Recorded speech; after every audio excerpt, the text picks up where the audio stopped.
Sir ಈಗ ಒಂದು ಕ್ಷೇತ್ರ ನಿಮ್ಮ ಅಭಿಮಾನಿಗಳಲ್ಲಿ ಎಲ್ಲರ ಸೇರಿ ಸಾಕಷ್ಟು ಕುತೂಹಲ ಐತಿ. ಜಗದೀಶ್ ಶೆಟ್ಟರ್ ಯಾವ ಕ್ಷೇತ್ರದಲ್ಲಿ ನಿಲ್ತಾರ? ಇಲ್ಲ, ಅದಕ್ಕೆ ನಾನು ಅವತ್ತು ಅಮಿತ್ ಶಾ ಅವ್ರಿಗೆ, ನಡ್ಡಾ ಅವ್ರಿಗೆ ಭೇಟಿಯಾಗಿ ರೀಜಾಯ್ನ್ ಆದಮೇಲೆ ಅವತ್ತು ಅವ್ರ ಜೊತೆ ಚರ್ಚೆ ಮಾಡಿದ್ದು. ಮತ್ತು ಇಲ್ಲಿ ಆಮೇಲೆ ಇಲ್ಲಿ ಬಂದ ಮೇಲೂ ಹುಬ್ಬಳ್ಳಿ ಅಥವಾ ಬೆಂಗಳೂರು ಬಂದ ಮೇಲೆ ನಾನು ಚರ್ಚೆ ಮಾಡಿದ್ದು. ಪಕ್ಷದವರು ವರಿಷ್ಠರು ಇವತ್ತು ಜಗದೀಶ್ ಶೆಟ್ಟರು ಸ್ಪರ್ಧೆ ಮಾಡಬೇಕು ಅಂತಂದರೆ ಮಾಡ್ತೀನಿ, ಇಲ್ಪ ಇಲೆಕ್ಷನ್ ಕ್ಯಾಂಪೇನ್ ಮಾಡೋದ್ರೆ ಮಾಡ್ತೀನಿ ಅನ್ನೋದು ಸ್ಪಷ್ಟವಾಗಿ ಹೇಳ್ತೀನಿ. ಯಾವ ಕ್ಷೇತ್ರ ಏನು ಅನ್ನುವಂಥದ್ದು ನಾನು ಸ್ಪೆಸಿಫಿಕ್ಕಾಗಿ ಚರ್ಚೆ ಮಾಡೋಕ್ಕೆ ಹೋಗಿ. ನಿಮ್ಮ ಅಭಿಮಾನಿಗಳಲ್ಲಿ ಅದು ಇದೇ ಎಲ್ಲರಿಗೂ. ಈಗ ಬೆಳಗ್ಗೆ ಹಾವೇರಿ ಜಿಲ್ಲೆಯವ್ರು ಬಂದಿದ್ದರು, ಎಲ್ಲ ಶೆಟ್ಟರೆ ನೀವು ಇಲ್ಲೇ ಬರಬೇಕು, ನೀವು ಹಿಂದೆಲ್ಲ ಅಲ್ಲೆಲ್ಲ ಸಂಘಟನೆ ಮಾಡಿರಿ, ಓಡಾಡಿದಿರಿ, ಬಂದಿದ್ರಿ, ಶಿರಟ್ಟಿಗೆ ಬಂದಿರಿ, ಲಕ್ಷ್ಮೇಶ್ವರ ಬಂದಿದ್ರಿ, ಹೀಗೆ ಬಂದು ಬೇರೆ ಬೇರೆ ತಾಲೂಕಿಂದ ಫೋನ್ ಬರ್ತಾವೆ, ಬೆಳಗಾವಿನಿಂದ ಬೇರೆ ಬೇರೆ ಕಡೆಯಿಂದ ಫೋನ್ ಬರ್ತವೆ. ಈ ರೀತಿ ಒಂದಿದೆ. ಅದಕ್ಕೆ ಮತ್ತು ಇಲ್ಲೇ ಧಾರವಾಡದಲ್ಲಿ ಇರಬೇಕನ್ನೋದು ನಮ್ಮ ಎಲ್ಲ ಕಾರ್ಯಕರ್ತರು ಮತ್ತು ಈ ಭಾಗದ ನಾಗರಿಕರಿಗೂ ಒತ್ತಡ ಇದೆ, ಇಲ್ಲೇ ನಿಲ್ಲರಿ ಅಂತೇಳಿ. ಹೀಗಾಗಿ ಅದನ್ನು ಪಕ್ಷದ ವರಿಷ್ಠರಿಗೆ ಬಿಡ್ತೀನಿ, ಎಲ್ಲಿ ಸ್ಪರ್ಧೆ ಮಾಡಬೇಕು ಬೇಡಬೇಕು ಅನ್ನೋದು ಅವ್ರು ಬಿಟ್ಟಿರ್ತಾರೆ. ಶಾಸಕರಲ್ಲಿ ಹಿಡ್ಕೊಂಡು ಎಲ್ಲ ಪದನಾಮಗಳನ್ನು ಪಡೆದುಕೊಂಡ್ರು ಜಗದೀಶ್ ಶೆಟ್ಟರ್ ಅವರು. ಶಾಸಕರ ಹುದ್ದೆಯಿಂದ ಹಿಡ್ಕೊಂಡು ಎಲ್ಲ ಪದನಾಮಗಳನ್ನು ಮುಗಿಸಿದ್ರು. ಲೋಕಸಭಾ ಕ್ಷೇತ್ರ ಒಂದೇ ಫೈನಲ್ ಉಳಿದೈತಿ, ಅದು ಒಂದು ಈ ಸರ್ತಿ ಹಿಡಿಯತೈತೆ ಅಂತ ಅಭಿಮಾನಿಗಳು ಮಾತಾಡ್ತಾ ಇದ್ದಾರೆ. ಇಲ್ಲ ನೋಡಿ, ಇದು ರಾಜಕಾರಣದಾಗ ಹೆಂಗೆ ಬದಲಾವಣೆ ಆಗ್ತದೆ ಗೊತ್ತಿಲ್ಲ. ಏನೋ ನಾ ಹಿಂದೆ 2-3 ಸಲ ನನಗೆ ಲೋಕಸಭೆಗೆ ಹೋಗುವಂಥ ಅವಕಾಶ ಬಂದಾಗ ನಾವು ಹೋಗಲಿಲ್ಲ.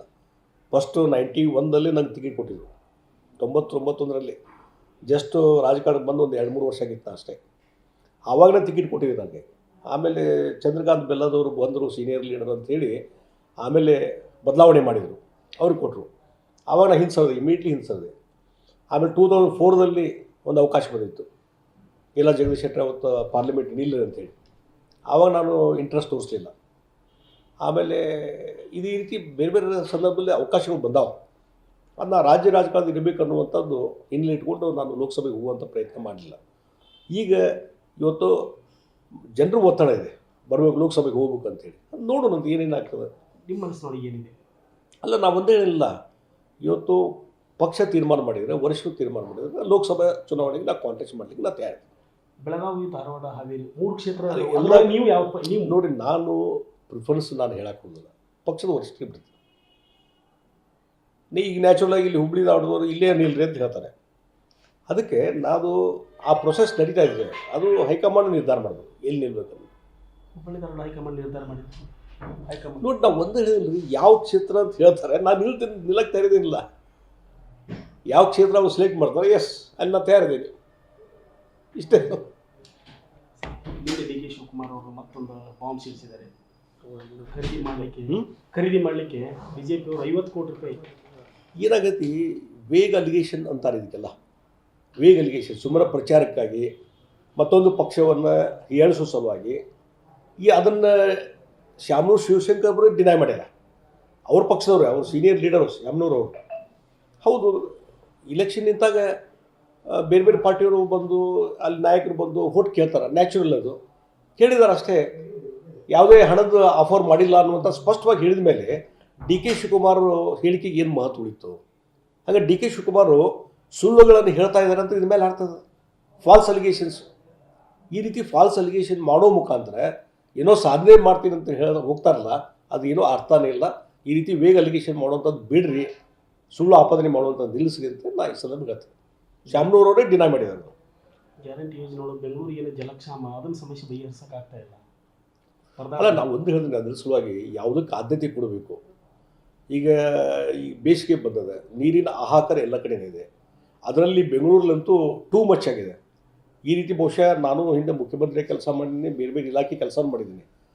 ಬೆಂಗಳೂರಲ್ಲಿ ಇಷ್ಟೊಂದು ನೀರಿನ ಹಾಹಾಕಾರ ಯಾವಾಗೂ ನೋಡಿರಲಿಲ್ಲ, ಫಸ್ಟ್ ಟೈಮ್ ಬಂದದ. ಅದಕ್ಕಾಗಿ ಒಂದು ಏನಾದರೂ ಮುಂದಾಲೋಚನೆ, ಪ್ರೀ ಪ್ಲ್ಯಾನಿಂಗು, ಇವೆಲ್ಲ ಕೆಲವು ಆ್ಯಕ್ಷನ್ ತೊಗೋಬೇಕಲ್ಲ. ಅಥವಾ ಗ್ಯಾರಂಟಿ ಸಲುವಾಗಿ ಹಣ ಎಲ್ಲ ಹೋಗ್ತದೆ ಅಂಥೇಳಿ ನೀವು ಕುಡಿ ನೀರಿನ ವ್ಯವಸ್ಥೆ ಮಾಡದಿದ್ದರೆ ಅದು ಭಾಳ ಒಂದು ಅಪರಾಧ ಆಗ್ತದೆ. ಆ ಹಿನ್ನೆಲೆಯಲ್ಲಿ ಇವತ್ತು ಡಿ ಕೆ ಶಿವಕುಮಾರ್ ಅವರೇ ಇನ್ಚಾರ್ಜ್ ಮಿನಿಸ್ಟರ್ ಅದ ಬೆಂಗಳೂರು, ಅವರು ಇದ್ರ ಬಗ್ಗೆ ಹೆಚ್ಚು ಕಾಳಜಿ ವಹಿಸಬೇಕು. ಈಗ ಅದ್ರ ಬಿಟ್ಟು ಬರೀ ಈ ರೀತಿ ವೇಗ್ ಅಲಿಗೇಷನ್ಸು ಮತ್ತೊಂದು ಮಾಡೋದು, ಕೇವಲ ರಾಜಕಾರಣ ಮಾಡೋದು ಬಿಡಬೇಕು. ಆ ನೀರಿನ ಬವಣೆಯನ್ನು ಯಾವ ರೀತಿ ಪರಿಹರಿಸಬೇಕು ಅನ್ನುವಂಥದ್ದು ವಿಚಾರ ಮಾಡಬೇಕಂತ ಒತ್ತಾಯ ಮಾಡ್ತಾರೆ. ಶೆಟ್ಟರು ಅವರು ಸುಖ ಸುಮ್ಮನೆ ಬಿಜೆಪಿಗೆ ಬಂದಿಲ್ಲ, ಏನೋ ಲೆಕ್ಕಾಚಾರ ಇದೆ, ಧಾರವಾಡಕ್ಕೆ ನಿಲ್ತಾರ ಅಂತ ಚರ್ಚೆ ಆಗ್ತಿದೆ. ಇನ್ನೊಂದು ಕಡೆ ಮೊದಲನೇ ಹಂತದಾಗೂ ಜೋಶಿ ಅವರಿಗೆ ಟಿಕೆಟ್ ಅನೌನ್ಸ್ ಆಗಿಲ್ಲ. ನಮ್ಮದು ಒಂದೇ ಒಂದು ನಾನು ನೋಡ್ರಿ, ನಂದು ಮೂಲ ಪಾರ್ಟಿ ಇದು, ಜನಸಂಘದಿಂದ ಇಲ್ಲಿ ಬೆಳೆದವ್ರು ನಾವೆಲ್ಲ. ಒಂದು ಗೌರವ ಸಿಕ್ಕಿಲ್ಲ ಅಂಥೇಳಿ ಸ್ವಾಭಿಮಾನಕ್ಕೆ ಹರ್ಟ್ ಆಗಿ ನಾವು ಹೊರಗೆ ಹೋಗಿದ್ದು, ಆಯಿನಲ್ಲಿ ಹೊರಗೆ ಹೋಗಿದ್ದಂಥದ್ದು.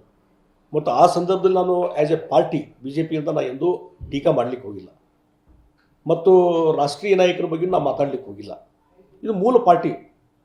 ಮತ್ತು ಯಾವಾಗ ಹಿರಿಯರು ಇಲ್ಲೇ ರಾಜ್ಯ ನಾಯಕರು ಕರೆದಿದ್ರು, ಮತ್ತೊಂದಾಗಿದ್ರೆ ಬೇರೆ, ರಾಷ್ಟ್ರೀಯ ವರಿಷ್ಠರೇ ಕರೆದು ಇಲ್ಲ ನಿಮಗೇನು ಗೌರವ ಕೊಡಬೇಕೋ ಕೊಡ್ತೀವಿ ಅಂತ ಹೇಳಿದ ಮೇಲೆ ನನ್ನ ಪಾರ್ಟಿ ಮತ್ತೆ ಪುನಃ ಸೇರ್ಪಡೆ ಆಗಿದೆ. ಹೀಗಾಗಿ ಅವತ್ತು ನಾ ಯಾವುದು ಕಂಡೀಷನ್ ಪುಟಪ್ ಮಾಡಿಲ್ಲ, ಅವರು ಏನು ಹೇಳಿಲ್ಲ. ಮುಂದೆ ನೋಡೋಣ ಏನು ಜವಾಬ್ದಾರಿ ಕೊಡ್ತಾರೆ ಅದು ಮಾಡ್ತೀನಿ ಅಷ್ಟೇ. ಈಗ ಇನ್ ಕೇಸ್ ಜೋಶಿ ಅವ್ರಿಗೆ ಟಿಕೆಟ್ ಸಿಕ್ಕರೆ ಸರ್ ಎಲೆಕ್ಷನ್ ನೋಡಿ, ನಾನು ಯಾವುದೇ ವೈಯಕ್ತಿಕವಾದಂಥ ವ್ಯಕ್ತಿಗಳ ಬಗ್ಗೆ, ವೈಯಕ್ತಿಕವಾದಂಥ ಇದ್ರ ಬಗ್ಗೆ ಪಕ್ಷದ ಒಂದು ಪಕ್ಷದ ಕಾರ್ಯಕರ್ತನಾಗಿ ಕಮಿಟೆಡ್ ಆಗಿ ಕೆಲಸ ಮಾಡಬೇಕು, ಆ ಕೆಲಸ ಮಾಡ್ತೀನಿ. ಯಾಕಂದ್ರೆ ಬಹುತೇಕ ಕಾರ್ಯಕ್ರಮಗಳನ್ನು ನಿಮ್ಮನ್ನ ಕಡೆಗಣನೆ ಮಾಡ್ತಿದ್ದಾರೆ ಸರ್. ನಾವು ನೋಡಿ, ನೋಡಿದ್ರೆ ಅದು ಎಲ್ಲಿ ಯಾವ ಫೋರಮ್ದಲ್ಲಿ ಏನು ಹೇಳಬೇಕು ಅದನ್ನು ಹೇಳ್ತೀವಿ. ಆದರೆ ಪಕ್ಷದ ಒಂದು ಚಟುವಟಿಕೆ ಬಂದಾಗ, ಕೆಲಸ ಬಂದಾಗ, ಮತ್ತು ನರೇಂದ್ರ ಮೋದಿಯವರು ಈ ದೇಶದ ಪ್ರಧಾನಮಂತ್ರಿ 3ನೇ ಸಲ ಆಯ್ಕೆ ಆಗಬೇಕಾಗಿದೆ.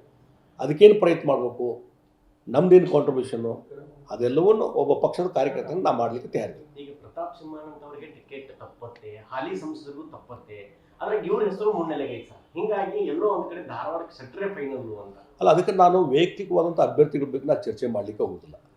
ಓವರಾಲ್ ಪಕ್ಷ ಏನು ತೀರ್ಮಾನ ತಗೊಂತ ಅದಕ್ಕೆ ನಾವು ಬದ್ಧರಿದ್ದೀವಿ ಅಷ್ಟೇ.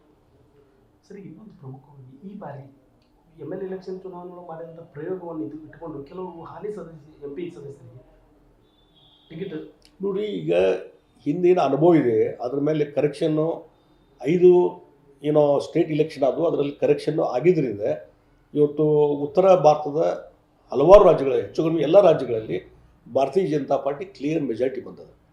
ಅದೇ ರೀತಿ ಅವತ್ತೇನು ಹಿಂದೆ ಕರ್ನಾಟಕ ಬಗ್ಗೆ ಏನು ಸಮಸ್ಯೆಗಳಾಗಿದ್ದವು ಅದೆಲ್ಲವನ್ನು ಸರಿ ಮಾಡುವಂಥ ಕೆಲಸ ಇವತ್ತಿನ ವರಿಷ್ಠರಿಂದ.